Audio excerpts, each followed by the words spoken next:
Well, the whitewash has been completed. Yes, my viewers and subscribers. West Indies going down to Australia in the fifth and final T20 game last night. I decided to do this video in the afternoon instead of this morning. I know that quite a few people probably didn't watch the game and they were looking forward to seeing a video this morning with me just doing a recap. But I decided that I was gonna take a break in the morning, just get some stuff done, clear my head, and then come and do the recap because it's really tough. It's tough being a West Indies fan, man. I tell you, it's really tough. West Indies, they keep on saying that on this pitch or on this field, you have to score over 200. You need to give yourself a chance batting first. Last night, I don't know if it was because the last couple of games prior to last night's game, we scored over 200, right? Last night I decided that let's not worry with that. Let's go less. 170 all out. Can you imagine? 170 all out. You keep on saying that you need to score in excess of 200 to give yourself an opportunity. Yet still you find a way to get ball out inside 20 overs. 170 all out, 19.4 overs. Let me just walk you through the scorecard. There are quite a few things to say, my people, but I'll do the scorecard in this video and probably another video I'll talk a little bit. So, once again, it was a very poor start. We lost 3 early wickets, right? Brandon King and Shea Hope getting out. And you could almost say these guys, the way in which they got out. I've always said that getting out in cricket is not a problem, Losing is not the problem. It's how it happened, man. How you get out and how you lose the games, Brandon King, 11, Shea Hope, 9, Casey Carty, 1 after facing 8 balls. Sheffield Rutherford got a start. Hetmeyer got a start, right? Those two guys put together a nice little partnership. Rutherford got 35 from 17, 6 fours and 1 6 before he was removed. Shimron Hetmeyer 52 from 31, 3 fours and 3 sixes. I think it was the ball following his half century that he was removed. Jason Holler getting a start again, 20 from 15. Romari Shepherd 8, Matthew Ford 15. Azari 3, Akil Hussein 11. Judea Blades was left not out and 1. So, bowled out in 19.4 overs. Bowling for Australia, Hardy, he picked up 1 for 39. Duarshus 3 for 41. And we saw Nathan Ellis with 2 for 32. Adam Zampa and Sean Abbott, they picked up 1 wicket each to help dismiss West Indies. Australia, they needed only 17 overs to get up to that 170. They got 173 for 7 in 17 overs. So all of 18 balls remaining, my people. Know how much runs they can score with 18 balls? And they had 3 wickets in hand. So let's just take a look at it. Now, batting for Australia, we did pretty well in the power play. Now, we picked up, I think it was about 3 wickets that we got in the power play. Mitchell Marsh was removed for 14. Glenn Maxwell, Jason Holler getting him again.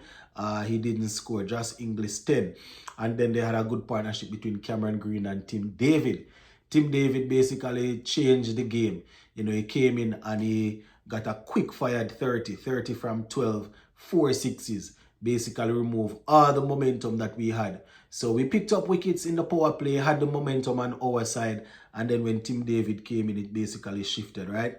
Cameron Green, 32 from 18. Cameron Green ended up getting the player of the series. Mitchell Owen got 37 from 17. So a very good first series for the youngster, right? He got 37 from 17, 3 fours and 3 sixes. Hardy was left not out on 28. Now, bowling for West Indies, Judea Blades, he bowled 3 overs for 38. Jason Holler, he picked up 2 for 36. Azari Joseph, 2 for 21 from 2.1. Matthew Ford, he bowled 3 overs for 35. Akil Hussein, he bowled 4 overs and picked up 3 for 17. So Akil Hussein coming up good with the ball last night. Unfortunately for us, it wasn't enough. Australia was able to chase down that target there with ease, right, with 3 overs to spare. So that is basically how it went, my people. Australia sweeping everything, clean. We were comfortably beaten in the 3 tests, and we were comfortably beaten in all 5 T20s. I don't know if Australia going to even waste them time to come back to the Caribbean. You understand? Anytime soon. So that is how it went, my people. So a lot of things they will have to look at a lot of things. Generally speaking, that we're not going to really stand up to Australia when it comes on to tests. We had a good series against them prior to this home series. I think we drew that one, right? Where we had the heroics from Shamar Joseph in the second game there. So we drew that series, and then no, right? we expected them to come to the Caribbean and to do well in tests. They won all 3 games. T20s now, this is where most of our guys, they have pivoted, right? They have pivoted from red ball cricket and even 50 over to T20. They say that they are T20 specialists and they go all over the world and play, right? But for some reason, when some of these guys, when they put on the maroon colors, you can't really get much from them. You understand? And not to take anything away from the squad that Australia used to beat us, but we know that this is not their strongest T20 team. You understand? They have guys that they are giving a look in. You understand? Guys like Owen and them guys, they are not regular starters for Australia. I mean, they probably are. You can probably say they are the future, yes. But when you look at Nathan Ellis, Duarshus, Hardy, Abbott, you don't generally see all of these guys playing together. They have the Mitchell Stark, the Josh Hazelwood, the Pat Cummins. These guys are usually a part of their T20 bowling. So you can imagine they put together this bowling unit. The batting also, they're still trying out things, and they were still able to sweep the T20 series. Remember, this is what they said they are specialists in. Our guys, they turned their back on red ball cricket, most of them, and even 50 over, and they were swept by this team here. So it's going to be very interesting to see how we will go against Pakistan. We have Pakistan coming up pretty soon, you understand? And what happened this series definitely cannot rub out. The 27 all out cannot rub out. But coming into the T20, one would have expected that, we would have given a better account of ourselves. People keep on talking about winning the toss and Australia winning the toss and bowling first. That is how it is. You don't know when you're going, you don't have control over that. What you need to do is score more runs. You understand? You realize that St. Kitts, you know how Anna Park stay. You know the pitch, usually good for batting, the dimensions. You need to score well over 200. You don't give yourself anything yet. Even though you might love chasing and you might say this ground is good for chasing, so you can pace yourself. But batting first is what we were asked to do, and we still didn't give ourselves a really good chance. You understand? I mean, the games that we got 200, you could say that the bowling could stand up better, but the same dimensions that we have to deal with batting, it's the same thing they have to deal with. And I don't say where the pitch didn't change much. So you can't say that when we're batting, the pitch is tough and then it gets easier when in the next innings. That's not the case. And if you look at some of the shots that our guys play at certain points during the game, our reluctance to change things.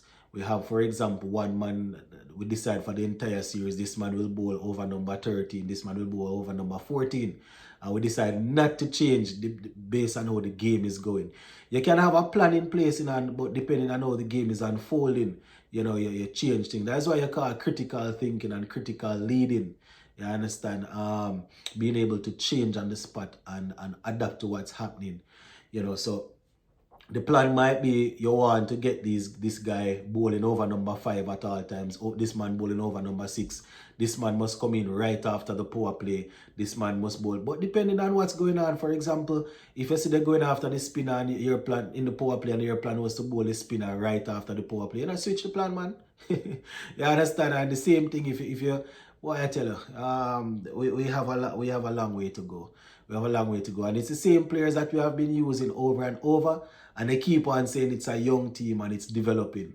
Why they keep on saying that is because people get drop on and they come back, drop and come back. So it's as if there is no continuity, right? So You always feel like it's a new team. It's not necessarily a new team. It's just the same people who were out and they get to come back in. So it's not like we have youngsters in their mid to early 20s learning, and we know that they're going to eventually take over. Majority of these guys, they are pretty close to 30. Not saying that once you reach 30, that's where your career ending. I'm just saying, who is not pretty close to 30 is already over. So, boy, I tell you, I don't know. I don't know how we're going to do this, my people, but go and leave it right there. So, big up on yourself.